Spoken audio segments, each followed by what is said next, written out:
3 చోట్ల బరిలో దిగితే 2 చోట్ల లీడ్లో ఉంది. ఈ పార్టీ కూడా 67% స్ట్రైక్ రేట్తో కంటిన్యూ అవుతుంది.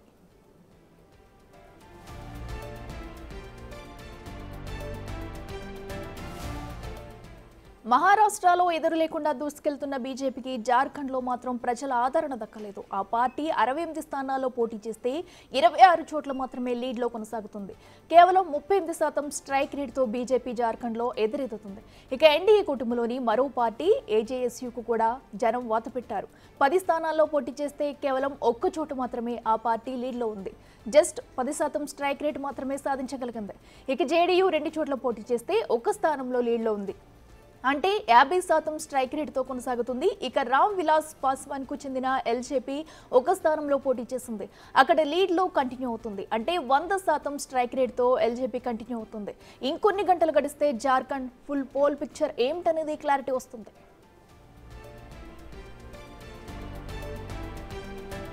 జార్ఖండ్లో 2 విడతల్లో పోలింగ్ జరిగింది. ఈసారి ఎన్నడూ లేనంతగా దాదాపు 68% పోలింగ్ నమోదైంది. జార్ఖండ్ రాష్ట్రం ఏర్పడిన తర్వాత నమోదైన అత్యధిక పోలింగ్ శాతం ఇదే. 2000 సంవత్సరంలో జార్ఖండ్ రాష్ట్రం ఏర్పడిన తర్వాత ఇదే అత్యధికంగా నమోదైన పోలింగ్.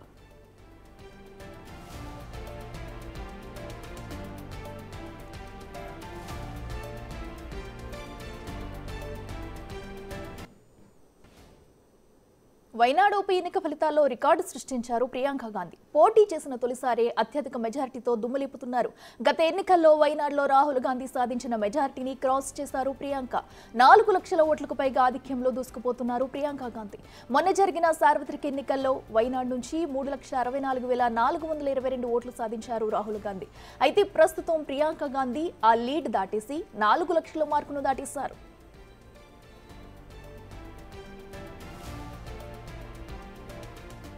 ఇన్నాళ్లు కాంగ్రెస్ పార్టీ ప్రచార కార్యక్రమంలో పాల్గొంటూ వచ్చారు ప్రియాంక గాంధీ. తనదైన ప్రసంగాలతో కాంగ్రెస్ ప్రచార కార్యక్రమాలను విజయవంతం చేశారు. ఆమె ప్రచార కార్యక్రమాలకు వేలాది మంది కార్యకర్తలు, శ్రేణులు తరలివచ్చారు. అటువంటి ప్రియాంక గాంధీ తొలిసారి వైనాడు స్థానం నుంచి ఎన్నికల బరిలోకి దిగారు. ఎప్పటి నుంచో ప్రియాంక గాంధీని ప్రత్యక్ష రాజకీయాల్లో పోటీ చేయాలని పార్టీ కార్యకర్తలు కోరేవారు. అయితే ఆమె మాత్రం కేవలం పార్టీ ప్రచార కార్యక్రమాలకే పరిమితమయ్యారు. అయితే ఎట్టకేలకు ఆమె ఈసారి ప్రత్యక్ష రాజకీయాల్లోకి అడుగుపెట్టి తనదైన ముద్ర వేశారు. పోటీ చేసిన తొలిసారే వైనాడు లోక్సభ ఉప ఎన్నికల్లో ఊహించని రీతిలో ఆధిక్యంలో దూసుకుపోతున్నారు.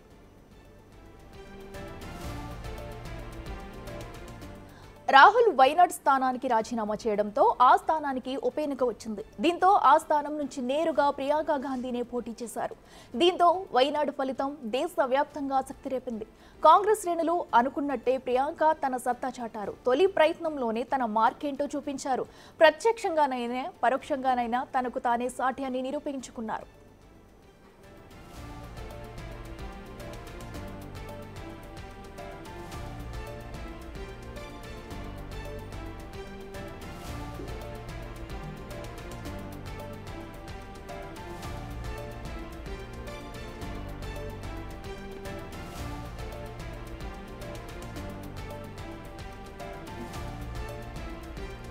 వైనాడు ఉప ఎన్నిక ఫలితాల్లో ప్రియాంక గాంధీ రికార్డు సృష్టించారు. అయితే పోటీ చేసిన తొలిసారే అత్యధిక మెజారిటీతో దుమ్ములేపుతున్నారు. దీంతో కాంగ్రెస్ శ్రేణులు ఉత్సాహం నెలకొంది.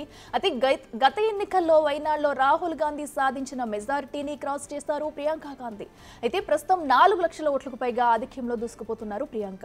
అయితే మొన్న జరిగిన సార్వత్రిక ఎన్నికల్లో వైనాడు నుంచి 3,64,422 ఓట్లు సాధించారు రాహుల్ గాంధీ. అయితే ప్రస్తుతం ప్రియాంక గాంధీ ఆ లీడ్ కూడా క్రాస్ చేసి 4 లక్షల మార్కును దాటేశారు.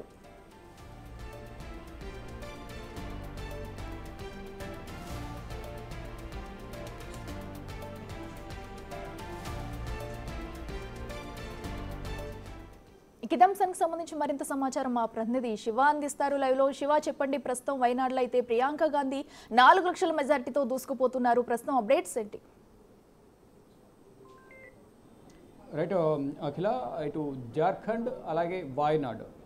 జార్ఖండ్లో ఇండియా కూటమి విజయం సాధించింది. ఇక వాయనాడ్లో రాహుల్ వారసురాలిగా బరిలోకి దిగిన ప్రియాంక గాంధీ 4,03,000కు పైగా ఓట్ల మెజార్టీతో ప్రత్యర్థులపై విజయం సాధించారు.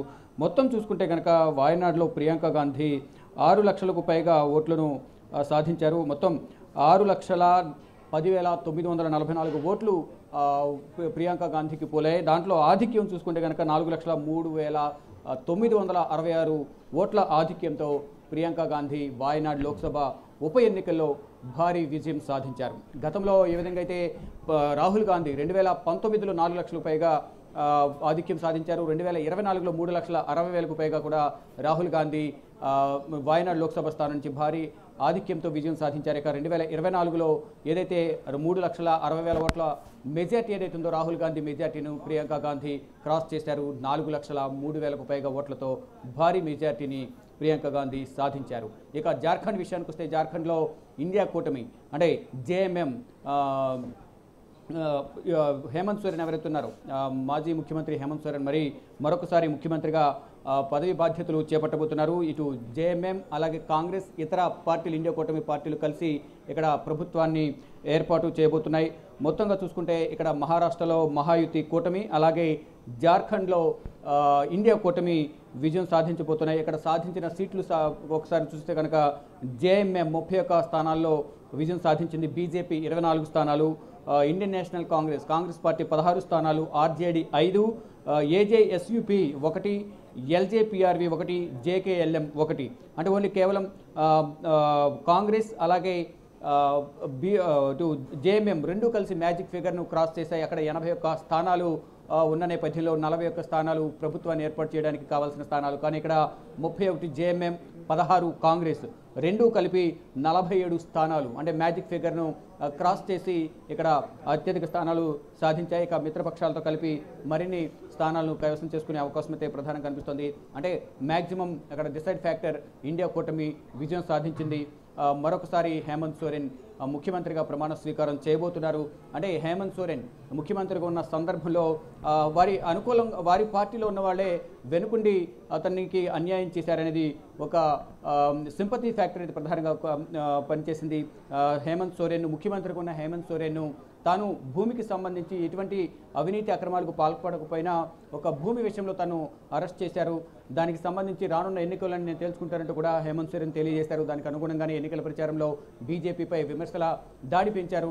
మొత్తంగా చూసుకుంటే జైలుకి వెళ్లడం, జైల్లో ఉన్న తర్వాత ముఖ్యమంత్రి పదవికి రాజీనామా చేయడం, రాజీనామా చేసిన తర్వాత చంపై సోరెన్ను ముఖ్యమంత్రిగా చేసిన తర్వాత జరిగిన పరిణామాలు కానీ మళ్ళా జైలు నుంచి విడుదలైన తర్వాత హేమంత్ సోరెన్ ముఖ్యమంత్రి పదవి చేపట్టే సందర్భంలో చంపై సోరెన్ వ్యతిరేకించడం, రాజీనామా చేయడానికి అంగీకరించకపోవడం, తదనంతర పరిణామాల తర్వాత జేఎంఎం పార్టీని వీడి చంపై సోరెన్ బీజేపీలోకి వెళ్లడం, దీన్ని బట్టి ముందుగానే లోపాయకారి ఒప్పందంతోనే చంపై సోరెన్ రాజీనామా చేయడానికి వ్యతిరేకించారు, బీజేపీకి సహకరించారు ముఖ్యమంత్రిగా ఉన్నప్పటికీ అనేది కూడా జేఎంఎం ప్రజల్లోకి తీసుకువెళ్లడంలో ఇటు హేమంత్ సోరెన్ కానీ ఇతర పార్టీ మిత్రపక్షాలు విజయం సాధించాయి. దానిలో భాగంగానే మరొకసారి జార్ఖండ్లో జేఎంఎం పార్టీకి హేమంత్ సోరెన్కు పట్టం కట్టాయి. అంటే అక్కడ జైలుకి వెళ్ళిన తర్వాత జరిగిన పరిణామాలు, ఒకటి జేఎంఎం పార్టీ అధినేతగా ఉన్న హేమంత్ సోరెన్ జైలుకి వెళ్ళిన తర్వాత తన భార్య కల్పనా సోరెన్ ముఖ్యమంత్రి చేయాలంటూ కూడా పార్టీ నేతలు భావించారు. కానీ తన అన్న భార్య సీతా సోరెన్ ఇప్పటి వరకు కల్పనా సోరెన్ ఒక ఎన్నికల్లో కూడా విజయం సాధించలేదు, అసలు పోటీ చేయలేదు ప్రత్యక్ష రాజకీయాల్లో.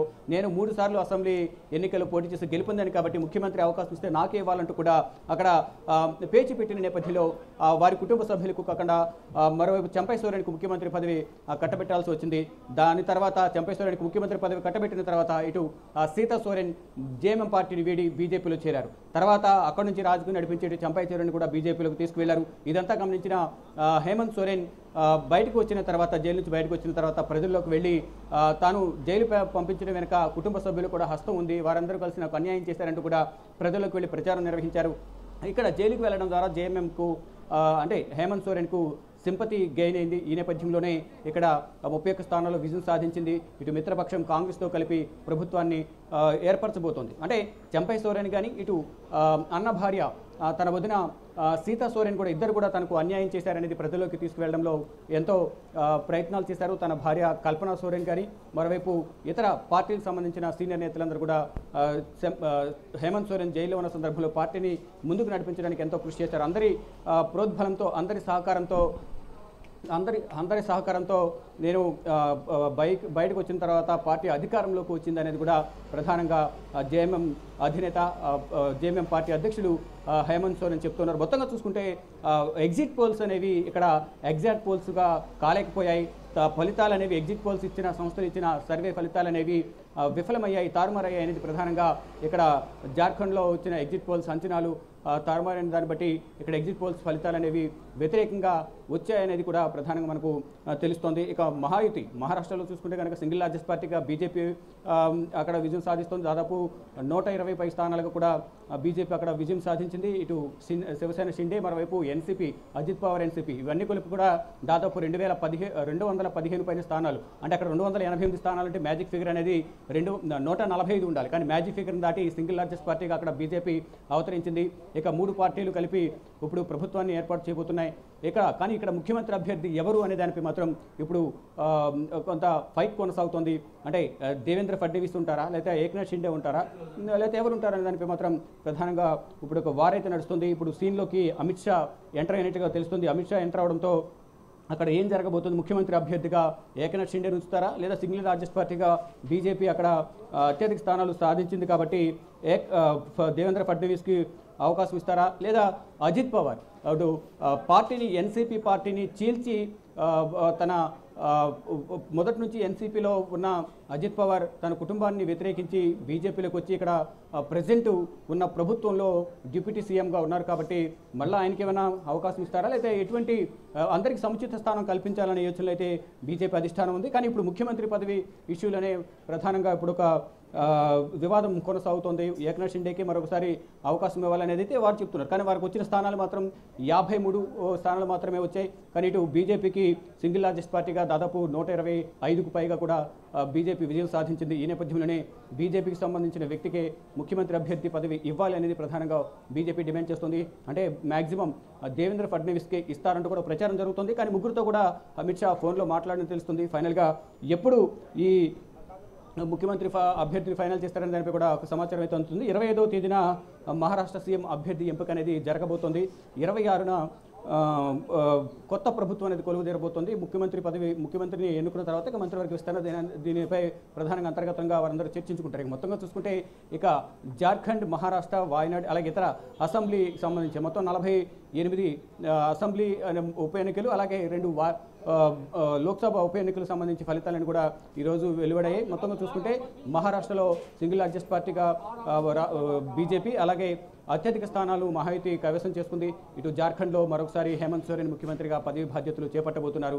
ఇక మొత్తం మరొక గంటలో పూర్తి సినారియో, పూర్తి ఈక్వేషన్స్, ఏ పార్టీకి ఎన్ని సీట్లు వచ్చాయి, ఎంత ఆధిక్యం వచ్చిందనేది కూడా ఒక గంటన్నరలో మనకు క్లియర్గా తెలిసే అవకాశం అయితే కనిపిస్తుంది. ఇక ప్రధానంగా వాయనాడు ప్రజలైతే రాహుల్ వారసురాలిగా ప్రియాంక గాంధీని ఆహ్వానించారు. అంటే వారందరూ కూడా స్వాగతం పలికారు.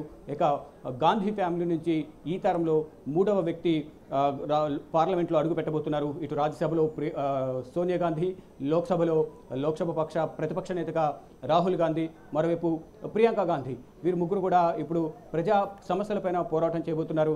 అంటే గతంలో ఏదైతే పరోక్షంగా ఏ విధంగా అయితే ఇతర పార్టీకి సంబంధించిన అభ్యర్థులు ఇతరుల కోసం ఏ విధంగా అయితే గెలుపు కోసం ప్రియాంక గాంధీ పనిచేశారో, ఇప్పుడు తాను ప్రత్యక్ష రాజకీయాల్లోకి అత్యధిక భారీ మెజారిటీతో, అంటే 4 లక్షల పైచీలకు ఓట్లతో 4,03,966 ఓట్ల మెజార్టీతో ప్రియాంక గాంధీ విజయం సాధించారు. ఇక ప్రజా సమస్యలపై పోరాటమే తన తక్షణ కర్తవ్యం అంటూ కూడా ప్రియాంక గాంధీ పార్లమెంట్లోకి అడుగు పెట్టబోతున్నారు. 25వ తేదీన, అంటే రేపటి నుంచి పార్లమెంట్ సమావేశాలు కూడా ప్రారంభం కాబోతున్నాయి. మ్యాక్సిమం రేపే వీరందరూ కూడా పార్లమెంట్ సమావేశాలకు సంబంధించి ఎవరైతే ఎంపీలుగా ఎన్నికయ్యారో వారు ప్రమాణ స్వీకారం చేస్తారు. లోక్సభ అలాగే రాజ్యసభ 2 ఉభయ సభలు కూడా రేపు నుంచి ప్రారంభం కాబోతున్నాయి.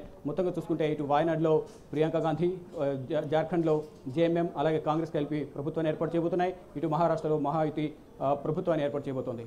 అఖిల. Right Shiva, thanks for updates.